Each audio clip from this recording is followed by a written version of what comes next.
राज्य सरकारकडून महाराष्ट्रातल्या माता मावल्यांना 1500 रुपये प्रति महिना लाडकी बहीण योजनेच्या माध्यमातून अनुदान दिलं जात आहे।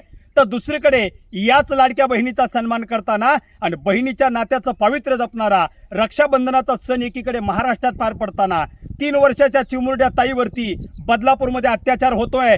65 वर्षाच्या आमच्या मांजरी आणि राहुरी तालुक्यातल्या माता भगिनीवरती अत्याचार होऊन तिची हत्या केली जाते। अकोल्यामध्ये शिक्षकाकडून शाळकरी मुलीवरती अत्याचार विनयभंग केला जातोय। अरे कळव्यामध्ये मतिबंध असणाऱ्या मुलीवरती विनयभंग केला जातोय। अशा दुर्दैवी घटना एकीकडे घडत असताना राज्य सरकारकडून मुख्यमंत्री माझी लाडकी बहीण योजना जाहीर केली जाते। राज्याच्या मुख्यमंत्र्याला राज्य सरकारला एकच विनंती करतो, लाडकी बहीण योजना देऊ नका, आमच्या माता मावल्याला संरक्षण द्या। जर संरक्षण देता येत नसेल ना तर त्या नराधमांना रस्त्यावरती सोडा। शिवछत्रपतीच्या विचारानं त्यांचा करण्याचं काम हे छत्रपतीचे मावळे करतील।